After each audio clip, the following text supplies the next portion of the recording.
बच्चों आज हमारे पास टॉपिक है रोटेशनल किनेटिक एनर्जी। सबसे पहले इसकी डेफिनेशन है energy possessed by a spinning body is called rotational kinetic energy। यानी वो एनर्जी जो एक स्पिन करता हुआ या रोटेट करता हुआ बॉडी अपने अंदर रखे उसको रोटेशनल किनेटिक एनर्जी कहा जाता है।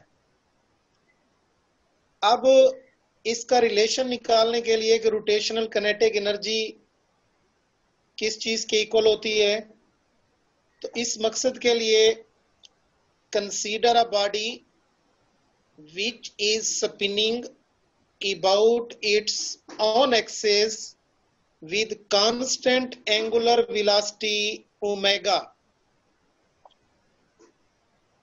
Suppose body consists of small pieces of masses m1, m2 and so on, which are at a distance r1, r2 and so on. When a body rotates, its all points or pieces moved in a circular motion.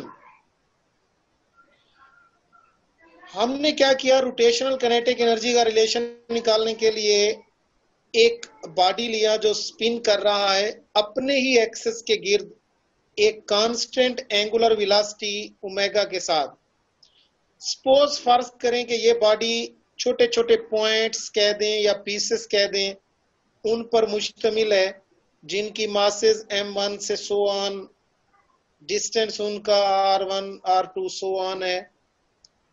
जब ये body rotate करेगी तो इसके जो तमाम points हैं वो भी सर्कुलर मोशन के अंदर मूव करेंगे।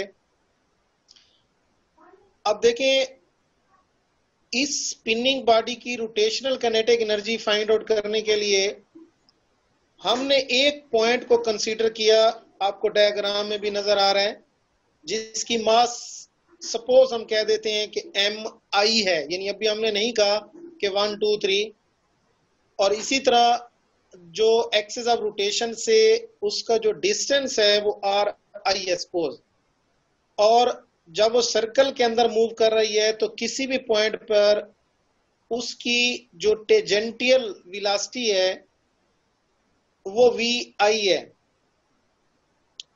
उसकी वैल्यू आप जानते हैं v is equal to r omega होता है। तो नाउ अब आप इक्वेशन जानते हैं कि जो हमारे पास किनेटिक एनर्जी होती है, ट्रांसलेशनल किनेटिक एनर्जी, उसका फार्मूला होता है हाफ mv का स्क्वायर। आपने क्या करना है, हाफ mv के स्क्वायर में mi कह दें, vi कह दें, यहां v की वैल्यू डाल दें, v है r ओमेगा, तो ये बन जाएगा हाफ mi ri का स्क्वायर ओमेगा स्क्वायर। जब ये फार्मूला बन जाए कि kinetic energy is equal to half mi ri का स्क्वायर ओमेगा स्क्वायर, अब आप जो तमाम पीसेस हैं जिनकी मासेस m1 से लेकर सो ऑन है, आप उनके लिए उनकी किनेटिक एनर्जी लिख सकते हैं। फर्ज कर लें फॉर पॉइंट जो 1 होगा उसके लिए आप क्या लिखेंगे, हाफ m1 r1 का स्क्वायर ओमेगा स्क्वायर। ओमेगा क्योंकि कांस्टेंट है, पहले मैंने आपको कहा है कि बॉडी स्पिन कर रहा है about it's on axis with constant angular velocity omega, तो ओमेगा के साथ 1 लिखना। सिमिलरली सेकंड पॉइंट के लिए आप लिखेंगे हाफ m2 r2 का square omega square, so on, ये सिलसिला आपका चलता जाएगा n तक।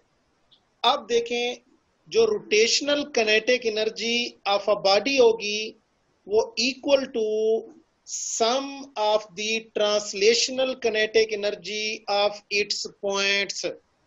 दोबारा सुन लें, rotational kinetic energy of a spinning body is equal to sum of the translational kinetic energy of its all points. So आपका फार्मूला बन जाएगा rotational kinetic energy is equal to half m1 r1 का square omega square plus half m2 r2 का square omega square plus so on n तक लिख लेंगे।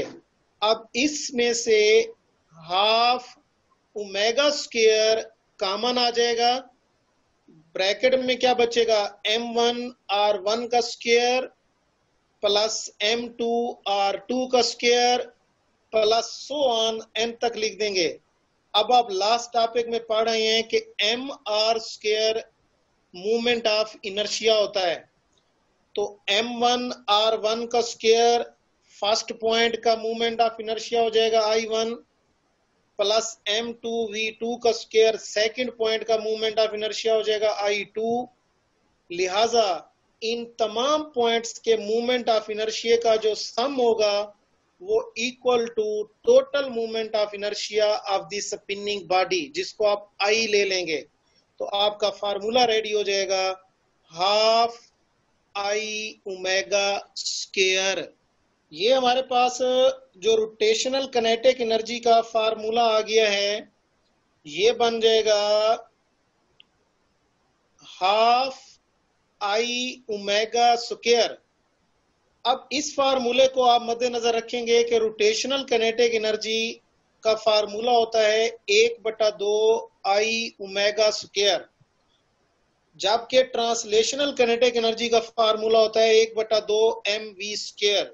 तो अगर आप गौर करें तो m का एनालॉग I है, तो m की जगह I आ गया रोटेशनल मोशन में, और v की जगह ओमेगा ने ले ली, ये उसका एनालॉग है। यानी इक्वेशन उसी तरह की है, फर्क ये है कि वो ट्रांसलेशनल है और अब आप पहुंच गए हैं रोटेशनल किनेटिक एनर्जी में 1/2 I ओमेगा स्क्वायर। अब ये फार्मूला है, जब भी आपने किसी चीज की rotational kinetic energy find out करनी हो तो आप इस फार्मूले को यूज करेंगे। तीन चीजें मैं आपको बता रहा हूं, आप इनकी प्रैक्टिस करेंगे।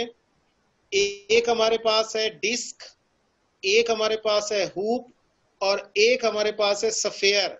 ये तीन चीजें हैं, मोस्ट इंपॉर्टेंट शॉर्ट क्वेश्चन है, चैप्टर के अंदर से आता है कि find their rotational kinetic energy. तो फार्मूला आपके सामने है 1/2 I ओमेगा स्क्वायर।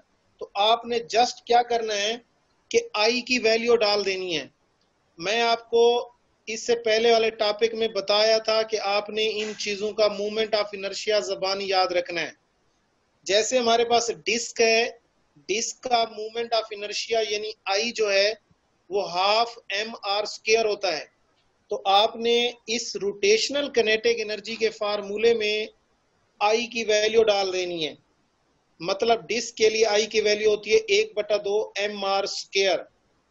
तो आगे ओमेगा स्क्वायर है, तो फिर आप जानते हैं V is equal to R omega होता है, तो V square R square omega square होगा। तो आपका जवाब आएगा 1/4 mv का स्क्वायर। ये कहलाएगी rotational kinetic energy of disc, 1/4 mv का स्क्वायर। और यहीं से आपको एक ऑब्जेक्टिव भी पता चलेगी। कोई आपसे पूछे कि rotational kinetic energy of disc translational kinetic energy के साथ किस तरह रिलेटेड है, तो आप कह सकते हैं कि rotational kinetic energy of disc is equal to half translational kinetic energy. ये ऑब्जेक्टिव ध्यान में रखेंगे।